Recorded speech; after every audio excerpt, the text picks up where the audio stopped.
والسلام على أشرف الأنبياء والمرسلين نبينا محمد وعلى آله وصحبه أجمعين.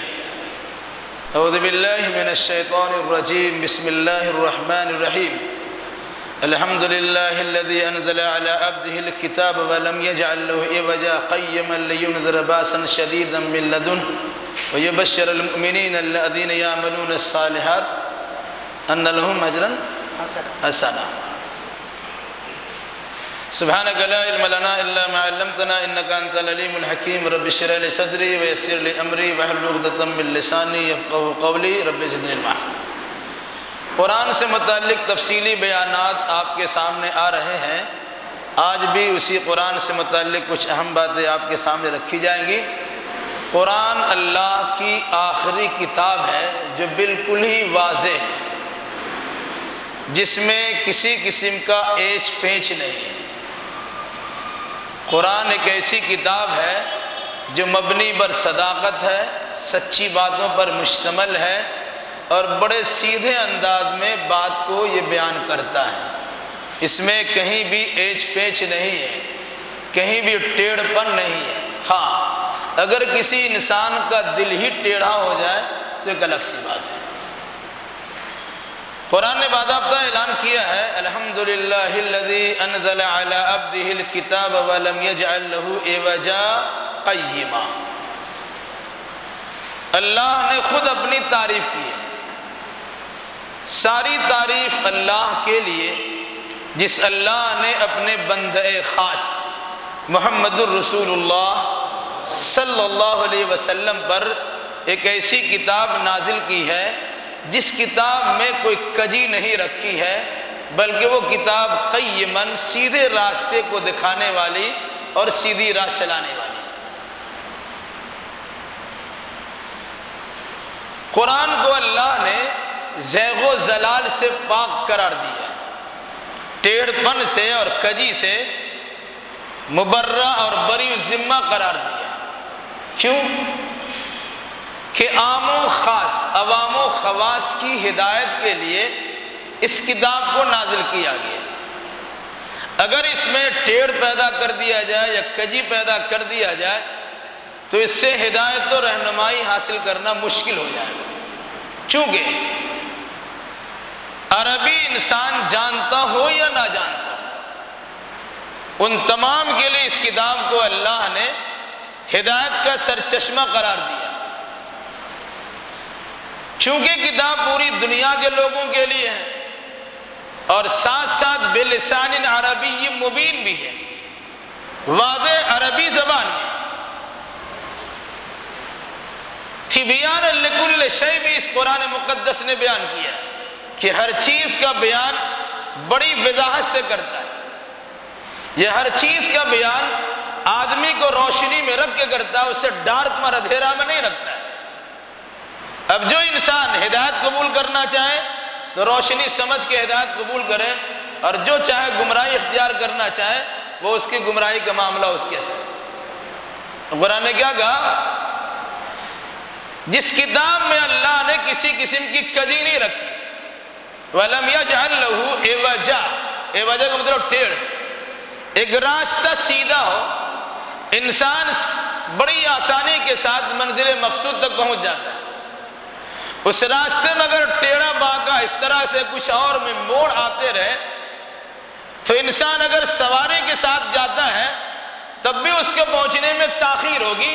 ادھر بھاگ رہا ہے، کبھی ادھر جا رہا ہے، کبھی ادھر جا رہا ہے، کبھی ادھر جا رہا ہے. اگر راستہ بالکل سیدھا ہو تو وہ آسانی چلا جائے، جس میں کسی قسم کی ٹھوکر نہ ہو، جس میں کسی قسم کی رکاوٹ نہ ہو، جس میں کسی قسم کی کجی نہ ہو، جس میں کسی قسم کا ٹیڑھ پن نہ ہو، وہ راستہ بآسانی انسان پار کر جاتا ہے.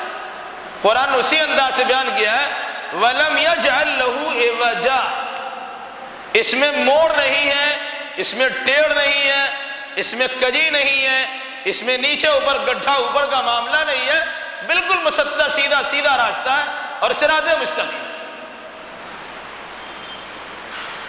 قیمہ، اس کے بعد دوسری صفت بیان کیا قیمہ. قیم مطلب قائم رہنے والا. وہی صراط مستقیم میں لفظ قائم ہی موجود ہے. قاف یا میم قیم، جس بنیاد پہ انسان کھڑا ہوتا ہے، اگر دیوار کی بنیاد ٹیڑھی پڑ جائے اور آسمان کی بلندی تک بھی انسان اس چھت پہ یعنی اس دیوار کو لے جانا چاہے تو ٹیڑھی کی ٹیڑھی رہ جائے گی۔ بنیاد اگر اس کی سیدھی رکھی گئی ہے تو سیدھا بن کے نتیجے میں سیدھی عمارت قائم رہتی ہے۔ خشت اول چون حد میں مار کج، تا ثریا میر اول دیوار کج۔ جب بنانے والا پہلی اینٹی ٹیڑھا کر دے تو آسمان کی بلندی تک بھی پہنچ جائے تو عمارت ٹیڑھی ہی رہتی ہے۔ قرآن اس ٹیڑھا پن سے نکالنے کے لیے قیم کا راستہ، سیدھا راستہ، صراط مستقیم ہمارے سامنے بیان کیا۔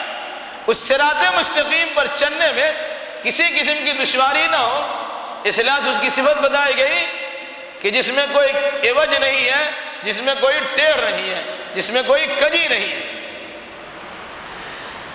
البتہ قرآن مقدس کی آیتوں کی تقسیم قرآن نے دو طرح سے کی ہے۔ بعض آیتیں ایسی ہیں جس کے الفاظ بھی ظاہر ہیں اور جس کے معنی مطلب بھی آسانی سمجھا جا سکتا ہے۔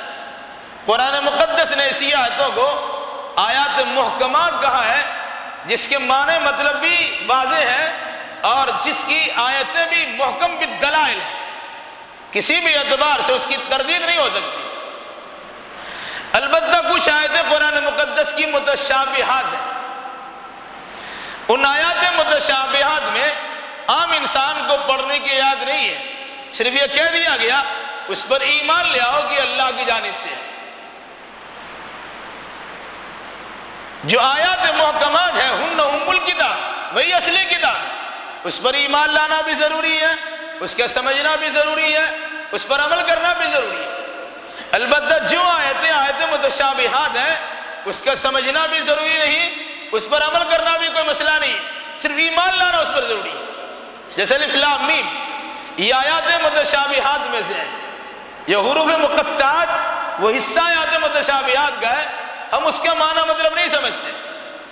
اللہ نے 6 دنوں میں آسمان کو بنایا، آسمان و زمین کو اللہ نے 6 دنوں میں بنایا، ثم استوى علی العرش، پھر اللہ عرش پر مستوی ہو گیا۔ ظاہر سی بات ہے کہ اس قسم کی آیتوں کا سمجھنا ہمارے پر دشوار ہے۔ کیسے؟ جب چاند و سورج کا معاملہ نہیں تھا تو رات و دن کی گردش کا معاملہ کیسے ہوگا؟ رات و دن چاند و سورج کی بنیاد پر ہے۔ جب آسمان نہیں، زمین نہیں، سورج نہیں، ستارے نہیں، سیارے نہیں، تو پھر رات دن کا معاملہ کیا ہے؟ پھر بھی اللہ کہتا ہے کہ اللہ نے آسمان و زمین کو 6 دنوں میں پیدا کیا اور پھر اس کے بعد اللہ عرش پر مستوی ہو گیا۔ اللہ کی کرسی ہے، اللہ کا عرش ہے، اللہ اس پر رونق افروز ہے، اللہ اس پر جلوہ افروز ہے، اللہ اس پر بیٹھا ہے۔ کیسے؟ کما یلیق لہ، جو اللہ کے شایان شان ہے۔ ہم نہیں کہہ سکتے کہ جس طرح ہم ممبر پہ بیٹھے ہیں، کرسی پہ بیٹھے ہیں، اللہ اسی طرح بیٹھا ہوا ہے، نہیں۔ اس طرح کی تعویل کرنا، اس طرح کی کیفیت بیان کرنا صحیح نہیں ہے۔ ہاں، یقین کرنا ضروری ہے کہ اللہ عرش پر مستوی ہے۔ وہ اللہ کا عرش کتنا بڑا ہے، وسیع کرسی السماوات والارض، زمین اتنی بڑی ہے، آسمان اتنا بڑا ہے، لیکن اللہ کی کرسی جو ہے، اللہ کی کرسی آسمان و زمین کو گھیر کے رکھی ہے۔ یہ بات ماتھے میں آتی نہیں ہے، ذہن و دماغ میں سماتی نہیں ہے۔ تو یہ آیات متشابہات ہیں، ان سے ہدایت لینے کی ضرورت ہی نہیں، اس پر ایمان لانا ضروری ہے۔ ہاں، جو آیات محکمات ہیں اس پر ایمان لانا بھی ضروری ہے، اس کو سمجھنا بھی ضروری ہے، اس پر عمل کرنا بھی ضروری ہے۔ البتہ آیات محکمات کے بالمقابل آیات متشابہات پر ایمان لانا ضروری ہے۔ وہ چیز ہمیں سمجھ میں آئے کہ نہ آئے، وہ ہمارے لیے ہدایت حاصل کرنے کے لیے اتنا ضروری بھی نہیں ہے، ہاں صرف ایمان لانے کے لیے ضروری ہے۔ تو قرآن نے کہا کہ اللہ نے قرآن کو نازل کیا کتاب کی شکل میں، اپنے بندے خاص محمد الرسول اللہ صلی اللہ علیہ وسلم کو عطا فرمایا، جس میں کوئی کجی نہیں رکھی، جو بالکل سیدھا ہے۔ قیما لینذر باسا شدیدا من لدنہ، تاکہ لوگوں کو اللہ کی پکڑ سے خبردار کر دے، اور جو لوگ ایمان والے اس کے ساتھ عمل صالح کرنے والے ہیں انہیں اجر حسنہ کی خوشخبری سنا دے۔ قرآن نے کہا قرآن عربیا غیر ذی عوج لعلہم یتقون۔ اللہ نے قرآن کو نازل کیا ہے جس میں کوئی ٹیڑھ نہیں ہے۔ کیوں نازل کیا ہے؟ تاکہ انسان اللہ کی پکڑ سے ڈر سکے اور اللہ کے عذاب سے بچ سکے۔ اس مناسبت سے قرآن کو اللہ تبارک و تعالیٰ نے بڑی سلیس زبان میں، جس میں سلاست و روانی بھری ہوئی ہے، جس میں فصاحت و بلاغت کا اعلیٰ معیار ہے، جس میں معنی کے سمندر بنا ہے، گہرائی اور گہرائی اس کے اندر زبردست ہے۔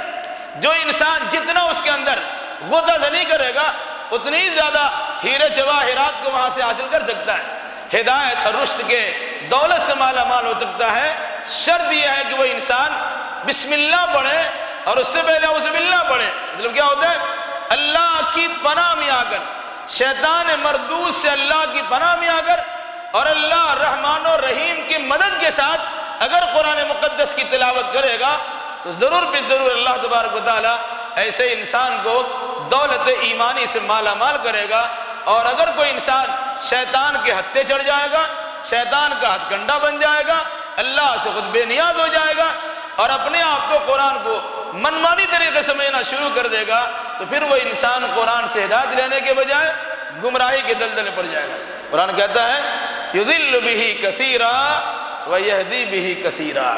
اس قرآن سے بہت سارے لوگوں کو ہدایت ملتی ہے اور بہت سارے لوگوں کو گمراہی ملتی ہے۔ اس لیے ہمیں گمراہی کے بجائے سلاست و روانی پر مشتمل سیدھے راستے کو دکھانے والی کتاب قرآن مقدس کو خلوص للہ کے ساتھ پڑھ کر اس سے عبرت و نصیحت حاصل کرتے ہوئے رشد و ہدایت چاہنا چاہیے۔ اللہ اس کی توفیق مرحمت فرمائے۔ اقول قولی ھذا واستغفر اللہ لی ولکم ولسائر المسلمین وآخر دعوانا ان الحمد للہ رب العالمین۔